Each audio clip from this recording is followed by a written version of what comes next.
Hi everyone, this is Roman from Tangent Team, and we have a special guest today on our video series. Everton, please introduce yourself. Hi everyone, my name is Everton. I am CEO at EasyPlay Game Studio, a Brazilian game studio. We will complete 12 years old in next December, and I am in the industry almost 20 years. I can say I am almost a veteran, maybe. Yeah, no, absolutely. And the reason we're here today is our new report on hyper-casual games. So stay tuned and you know why I've invited Everton for this edition. Let me quickly give you the overview of this report. So basically, we've collected all of your favorite metrics like ad spend percentage per platform, CPI per platform, same thing for both countries. On both platforms, top ad networks, CPIs per ad networks, and our friends from Game Analytics also provided the data for the top games and their retention rate. Yeah, we'll leave a link in the description, so feel free to download it. But meanwhile, I want to pick Everton's brain about the reports and what he sees in the industry today. So Everton, what surprised you the most in this report? Maybe I can say that the first surprise is the Brazil position. Obviously, I am in here.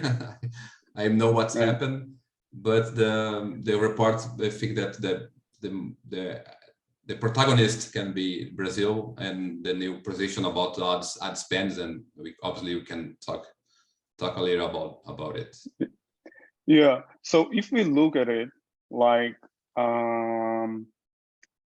right, it's the first time that we do this report, and the Brazil is on number 3. But what's more surprising is that the CPI is like 6 cents. Usually the ad spend correlates with the CPI. So for example, the US number 1, the most expensive in terms of the CPI, and like advertisers spend the most money on it. Brazil is an outlier here. Yeah, any idea why? Is a good question. I am afraid that I haven't a good answer to that, because as we mentioned, both numbers are always correlated, spend and earning in the same region. Maybe we are under a transition. We have in the last almost 80 years, I can say, we have a more fragile economy and undervalued currency. So maybe because of these variables, we have this phenomenon maybe. But in short, I think that Brazil, we are getting our space in this interesting industry, and maybe this is the first sign of this kind of rising of Brazilians in the market. Yeah, and I've always seen a lot of developers from Brazil, right? So the industry is very strong. Yeah. I think I can mention at the same period. I can say in the last 6, 7 years, we grow a lot here about industry. We have a huge rising about maturity and knowledge and good companies. I think that the guys already heard about it. Wildlife is our current unicorn, but despite Wildlife, we have a lot of big companies, very good games. So we have a huge growth in these last 6 years. Yeah, and yeah, coincidentally, today I stumbled on the Newzoo report. Here it is on LinkedIn, and this like really astonished me. Like 80% of Brazilians are game enthusiasts. I understand this is a certain like segment that they look at, but still, like, this is wow. Yeah, is not a news from us, because we love at games, because for the same reason, this fragile economy, usually is undervalued currency. Even, for example, I can mention that the price of a PS5 here is about 5,000 reais. 5,000 reais. And if I can make a comparative about the power of this coin, the current currency is not so different. So is a very, very expensive price to a console, and despite that, Brazilians buy a lot of PS5 and PS4 and Nintendo Switch. The games are very expensive here, 200 reais for a Switch game, and despite that, Brazilians buy the games and play a lot. So we are very, very, very passionate gamers. Yeah. I also know, like, here people in Europe, I don't know if this loophole still works, but they register the PlayStation account in Brazil to get a lower price for games. Yeah, exactly. Yeah. Cool. Okay, that's a mystery. So tell us, like, if you know what's going on, tell us in the comments. Second surprise, like, I guess everyone expected that, but like, okay, ad spend for Android is growing. Now it's like 57% compared to iOS. Emerson, like, what do you think? Was it expected for you? Yes, no, why?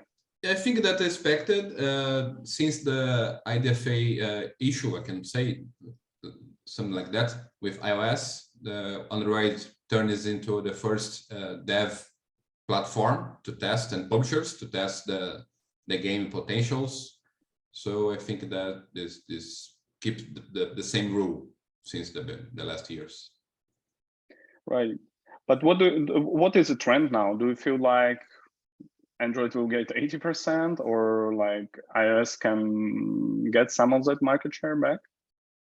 I think the numbers will keep this share for a few years yet. Yeah, I think that would be the future for the next years.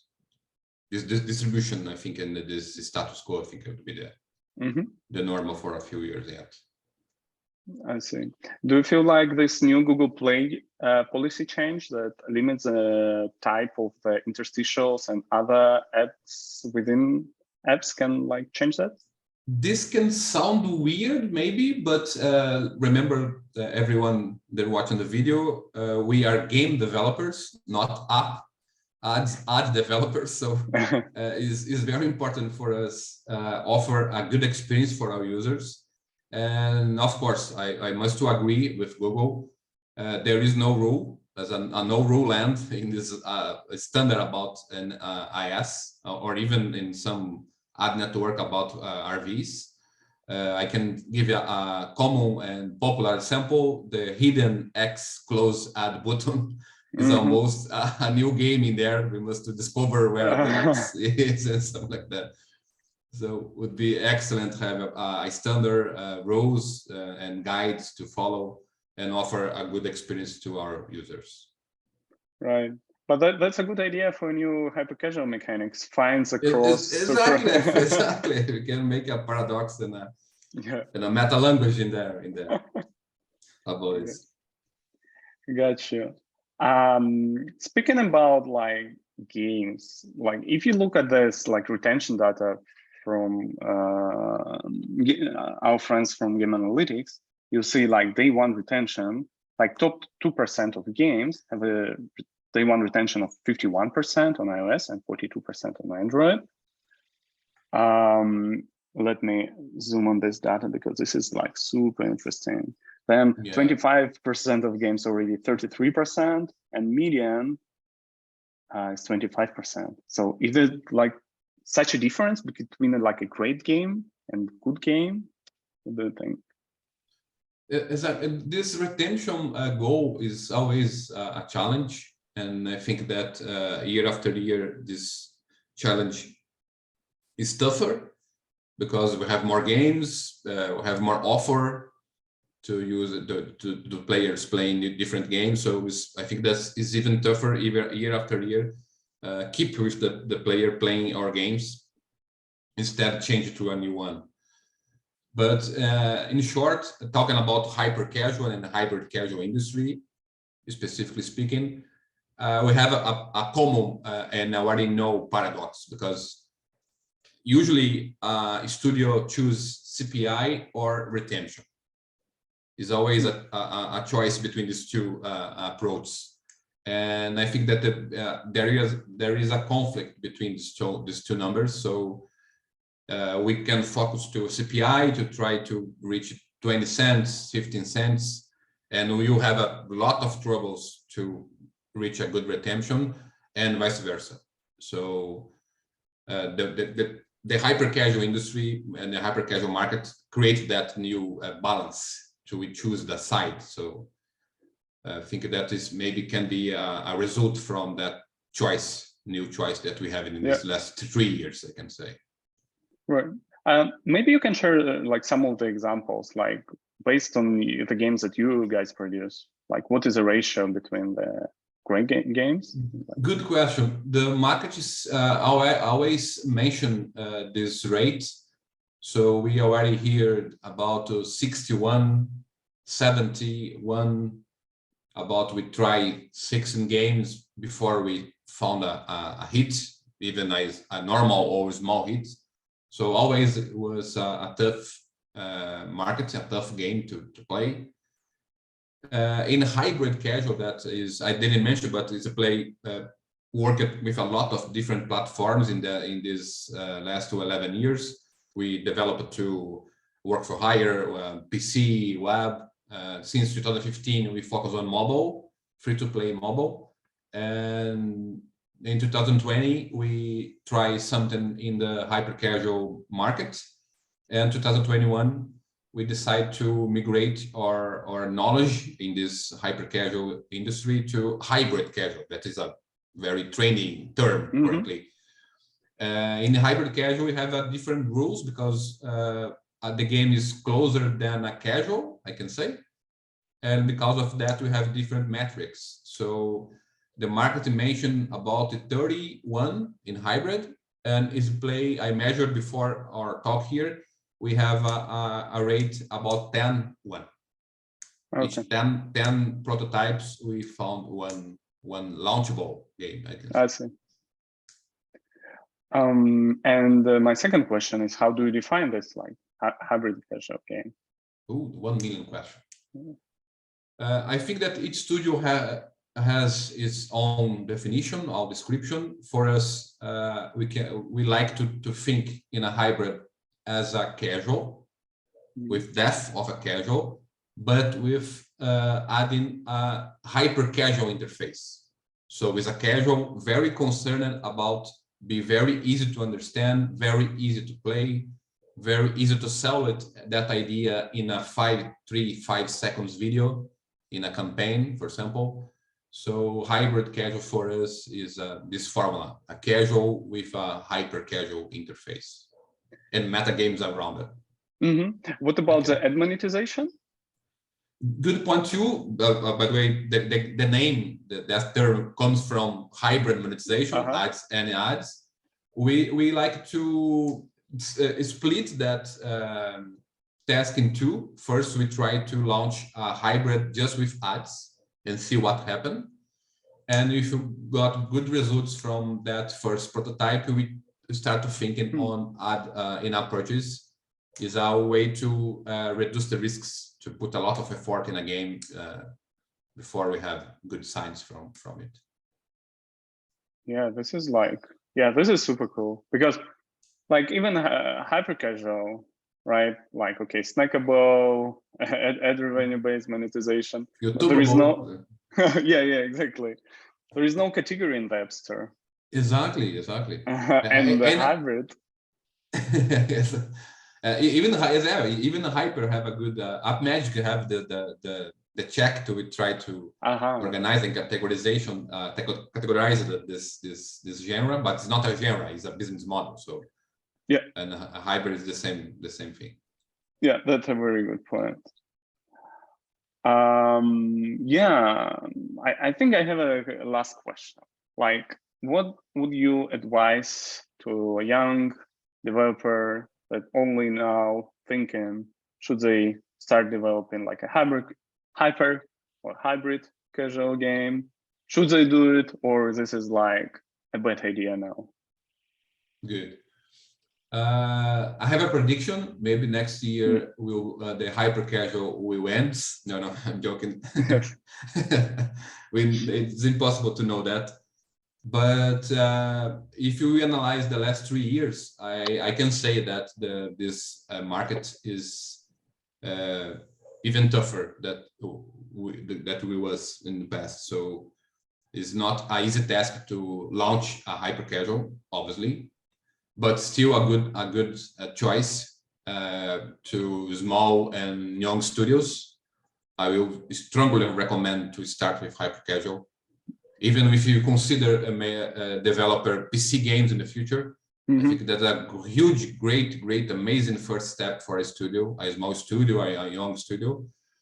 But like us, we decide to adapt that amazing process. We in love about the pipeline of hyper casual that when we try it in 2020, and it's a feeling like we finally discover how to develop a game right when you try to follow fast prototyping, measure weekly the results of our prototypes and of our games. It's amazing results. So it's a great way to start developing. If you're a studio like us, looking to bigger games, looking to a long relationship of our players, adapt that process. Is a very adaptable process, I can say. We did that to hybrid, and our hybrids always looking to a casual, so it's a maturation process, I can say. So I strongly recommend to start with hyper casual. It's a very good way to learn how developer games right, prototyping fast, data driven is important in mobile. It's important in every platform, but the mobile, we have that data from Tangent, for example.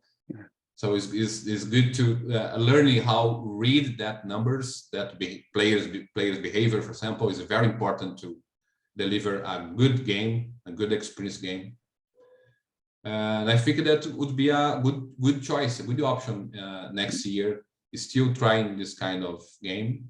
Obviously, is a very tiny line about hyper, hybrid, arcade idle, and a lot of new terms. So basically try to do right and focus and treat that like a real work, real business. We usually mention that game is about heart, but it's not just about heart. We put a bit of brain on it because it's important to make a good and professional product in the end of the process. Yeah, like I feel the same. Like it's a lowest hanging fruit, like that any student can start developing and receive like this invaluable experience from it. It is still here, and I agree that it will be here like next year too. And again, as you said, like it's a business model. Just like in a business, you develop an MVP first. Just in a hyper casual, it's like very similar, and you get all those skills not only in the game development, by the way, but also in business, right? Exactly. Yeah. So fantastic, Everton. Thanks a lot. This was very insightful. Thanks for the invite. Always is a pleasure to talk with you guys from Tangent and talk about games. Yeah, exactly. And I'll just summarize. I'll be super promotional. Start with our report, download it, link is in the description. Subscribe to Tangent channel, give us likes. This is important. More people will find this video. And thanks for watching and see you around. Cheers. Bye-bye, guys.